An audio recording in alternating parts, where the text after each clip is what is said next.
Empresas do país têm até esta sexta-feira para preencher o relatório de igualdade salarial. O documento deve ser preenchido e enviado pelo portal Emprega Brasil do Ministério do Trabalho e Emprego. O formulário exige que sejam informados os critérios adotados nas remunerações e a descrição das iniciativas que apoiem a contratação e promoção de mulheres. Caso a empresa não cumpra com a publicação do relatório, será aplicada uma multa, cujo valor corresponderá a até 3% da folha de salários. E para a gente entender melhor, então, essa questão da igualdade salarial, nós recebemos agora a advogada Ana Luísa de Oliveira Santana, especialista em Direito do Trabalho. Boa noite, doutora. Seja muito bem-vinda ao Jornal da Record News. Boa noite, Renato. Boa noite, Gustavo. Boa noite, hoje a todos. Muito obrigada. Bom, falando então em relação a essa busca de igualdade e de salarial em relação a homens e mulheres, esse direito está ali na nossa Constituição, também na CLT, mas ele não é integralmente cumprido. Por que não é isso que a gente costuma ver na prática?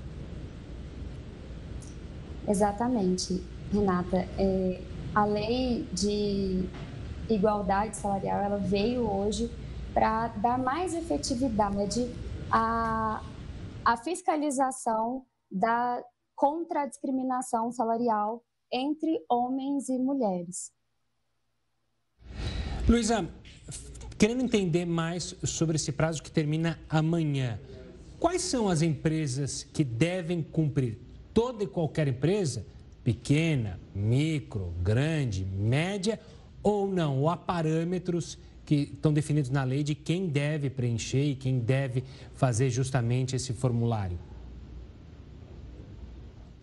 Gustavo, o formulário ele deve ser preenchido por todas as empresas que tenham 100 funcionários ou mais, tá? Então, aquelas empresas que não têm até 100 funcionários, elas não têm a obrigação de fornecer essas informações no portal Emprega Brasil, tá? Isso não mitiga ali o risco de uma fiscalização por meio do Ministério do Trabalho e Emprego. Mas hoje, a obrigação mesmo é para empresas que têm de 100 funcionários acima.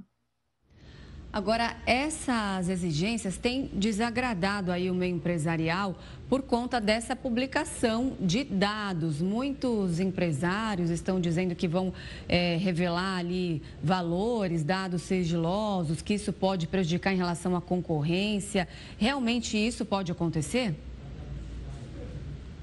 Não, Renata. A portaria do Ministério do Trabalho, bem como o decreto 11.795 de 2003, ele é bem claro ao falar que as informações serão anonimizadas, ou seja, não constará nome, não constará CPF de nenhum colaborador. Portanto, respeitando, inclusive, a Lei Geral de Proteção de Dados, essas informações, dados pessoais dos trabalhadores não serão expostos, não serão publicados nesse relatório do Ministério do Trabalho e Emprego. E, Luísa, como é que vai ser a análise do próprio governo, entendendo quando houver uma discrepância muito grande entre os salários das mulheres e o salário dos homens, principalmente, às vezes, em campos em que, majoritariamente, há homens. Vou citar construção civil, por exemplo, que a gente tem um número muito maior de homens do que de mulheres.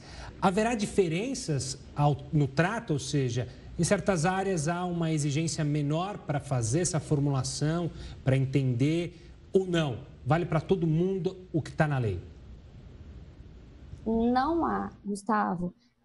Não há essa diferenciação, pelo menos por enquanto, tá? Não há uma regulamentação especificamente com relação a essas áreas que são majoritariamente compostas por homens. O que a lei traz é que, havendo essa discrepância de números, havendo essa divergência de números entre empregados homens e empregadas mulheres, sendo constatada essa irregularidade, a empresa terá 90 dias para colocar em prática, implementar um plano de ação de mitigação dessa discriminação, dessa divergência entre o número de homens e mulheres. Esse plano de ação, ele deve necessariamente passar pelo Ministério do Trabalho e Emprego, bem como ter o acompanhamento de um dirigente sindical, tá bom? Agora, se esse plano de ação não for aí devidamente elaborado ou entregado no prazo, existe uma multa? Qual seria o valor? Renata, a multa que hoje está estipulada na lei, ela é pela não apresentação das informações no portal Emprega Brasil.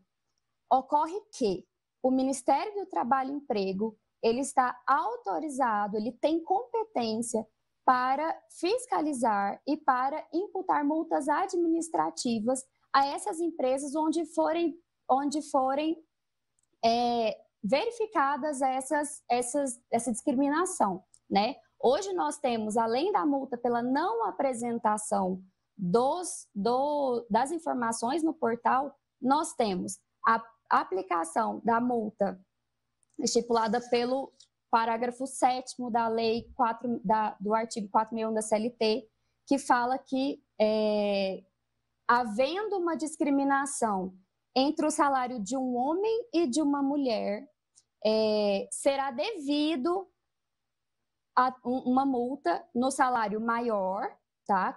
Tendo como referência o salário maior, em até 10 vezes, podendo ser, em caso de reincidência, chegar até o dobro, tá? Então, por exemplo, se o Ministério do Trabalho e Emprego constata uma mulher que recebe um salário de R$4.000 e um homem que recebe um salário de R$5.000, será devida uma multa no valor de 10 vezes R$5.000, tá bom?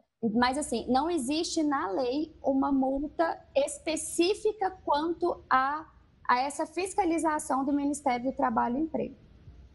Tá certo, Luísa, obrigado pela participação aqui conosco, explicando esta legislação. Um forte abraço e até a próxima. Eu que agradeço, boa noite, até mais. Boa noite.